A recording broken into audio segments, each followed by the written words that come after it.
Hello friends, नमस्कार। Latest stock update में आपका स्वागत है। इस वीडियो में हम बात कर रहे हैं रिलायंस पावर लिमिटेड की, यानी आर पावर की। दोस्तों, ये स्टॉक में कंटिन्यू गिरावट देखने को मिला है। बीते 6 मंथ की अगर हम बात करें तो स्टॉक में भारी गिरावट देखने को मिला। 50% स्टॉक है जो टूट चुका है। काफ़ी ज़्यादा इन्वेस्टर हैं जो यहाँ पे भयभीत हैं, और ये स्टॉक में अगर आप देखें काफ़ी लोग इस लेवल पे भी खरीदे हुए हैं। काफ़ी लोग 70 से 60 के लेवल के बीच भी खरीदे हुए हैं। काफ़ी लोग 50 से 60 के बीच भी यहाँ पे बाइंग किए हुए हैं।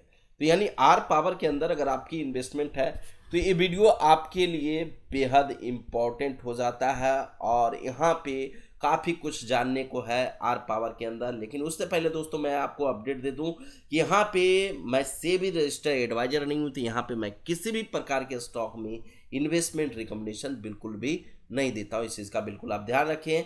और साथ ही साथ दोस्तों यहाँ पे आपसे रिक्वेस्ट करूँगा, अगर आप हमारी वीडियो को आप पहली बार देख रहे हैं तो चैनल को सब्सक्राइब जरूर कर लीजिएगा, और साथ ही वीडियो को लाइक करते हुए जरूर चले। आप सभी लोगों से रिक्वेस्ट है। यहाँ पे अगर आप देखें, जो company R power future plan कर रही थी कि कंपनी को डिप्ट फ्री बना देंगे, आर पावर को डिप्ट फ्री बनाएंगे, लेकिन उसको एक तरह से कहें कि यहाँ पे सफलता नहीं मिलता हुआ नजर आया। SEBI order forensic audit of Reliance power, इसके ऊपर फोरेंसिक ऑडिट बैठाई है। Reliance group stock fall 8% after SEBI order audit of allied regulatory. यहाँ पे फोरेंसिक ऑडिट रिलायंस पावर, आपको सब जगह यहीं पे यही चीज़ देखने को मिलेगा।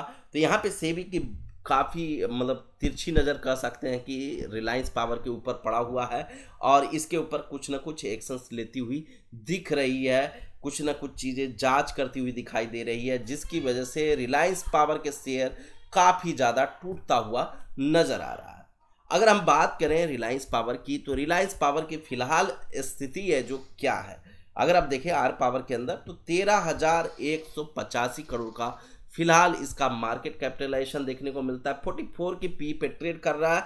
रिजर्व्स 12,380 करोड़ का, तो वहीं डेप्ट 15,232 करोड़ का। तो यहाँ पे डेप्ट इक्विटी अगर आप देखें तो उतना बहुत अच्छा नहीं लग रहा है, लेकिन फिर भी एक तरह से कह सकते हैं कि डेप्ट ज़्यादा कंपनी के ऊपर है, रिजर्व्स कम है कंपनी के ऊपर। और यहाँ पे प्लेजिंग परसेंटेज नहीं है, जो अच्छी बात है। प्रमोटर 25% की होल्डिंग रखे हुए हैं, बहुत ज़्यादा अच्छी खासी होल्डिंग नहीं। लेकिन सबसे अच्छी बात यह है कि बुक वैल्यू से स्टॉक नीचे है। प्राइस टू बुक वैल्यू देखें तो 0.80 का देखने को मिल रहा है। फिलहाल ईपीएस 74 पैसा का जनरेट कर रही है। बहुत अच्छा परफॉर्मेंस तो नहीं कहेंगे, क्योंकि इनकी कंपनी की जो ROC, return on capital employ, return on equity बहुत खराब है। आप ये चीज़ देख सकते हैं। इंडस्ट्री पी 25 की है और इनकी पी 44 पी है। तो यहाँ पे ये भी थोड़ा सा सिचुएशन है जो खराब नज़र आता है। इसके साथ साथ अगर हम बात करें इस कंपनी की, तो यहाँ पे इसके अंदर एफआईएस एंड डीआईएस की हिस्सेदारी है। तो यहाँ पे एफआईएस अभी इस कंपनी के अंदर क्या कर रहे हैं, तो एफआईएस कंटिन्यू इस स्टॉक के अंदर खरीदारी करते हुए दिख रहे हैं, कंटिन्यू 3 क्वार्टर से। तो यहाँ पे एफआईएस की खरीदारी चल रही है। वहीं पे डीआईएस की अगर आप देखें तो बिकवाली होता हुआ दिखाई दिया है। जो रिसेंट क्वार्टर सितंबर से दिसंबर में है, तो इसमें बिकवाली करती हुई डीआईएस नजर आई है। वहीं पे गवर्नमेंट है 0.01% का स्टेक लेती हुई नजर आई है। पब्लिक इन्वेस्टर की अगर हम बात करें तो पब्लिक इन्वेस्टर जो यहाँ पे है, ये अपनी हिस्सेदारी यहाँ पे रिसेंटली अगर आप देखें तो बढ़ाती हुई दिखाई दी है। लेकिन यहाँ पे जो एक तरह से अगर आप देखें तो मार्च से जून के बीच में अगर आप देखें तो प्रमोटर अपनी हिस्सेदारी इंक्रीज करती हुई दिखाई दी थी। तो यहाँ पे ये सब सारी चीज़ें आपको एक तरह से कह सकते हैं कि यहाँ पे एफआईएस सेल नहीं कर रही है इस कंपनी के अंदर फिलहाल तो। लेकिन इनकी जो क्वार्टरली प्रॉफिट है वो किस तरीके से चल रहा है वो आप देख सकते हैं कि कंपनी एक तरह से प्रॉफिट कर रही है, मार्जिन अच्छी कर रही है। अभी 30 से 31% का लास्ट 3 क्वार्टर का मार्जिन आपको देखने को मिल रहा है। प्लस कंपनी का जो प्रॉफिट है वो ऑलमोस्ट ठीक ठाक देखने को मिल रहा है। हालांकि सितंबर क्वार्टर में अगर आप देखें तो यहाँ पे कंपनी का ऑपरेटिंग प्रॉफिट है जो बढ़ता हुआ दिखाई दिया है, प्लस सेल्स भी इंक्रीज हुआ है। लेकिन जो एक्चुअल प्रॉफिट है, नेट प्रॉफिट, वो कम हुआ।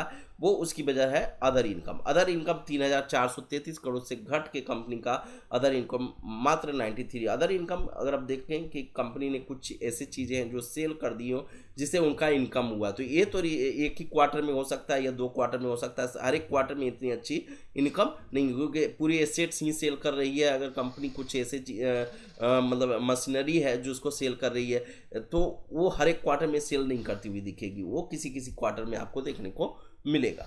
इसके साथ साथ प्रॉफिट एंड लॉस की बात करें तो कंपनी का जो प्रॉफिट एंड लॉस है, जो पहले कंपनी लॉस में थी वो यहाँ पे अगर आप देखें तो रिसेंटली मार्च 2025 की बात करें या मार्च 2026 की बात करें, कंपनी प्रॉफिटेबल नज़र आ रही है। लेकिन शेयर प्राइस में एक तरह से काफ़ी ज़्यादा गिरावट है, जिसकी वजह से कई सारे इन्वेस्टर हैं जो फंसे हुए नज़र आते हैं।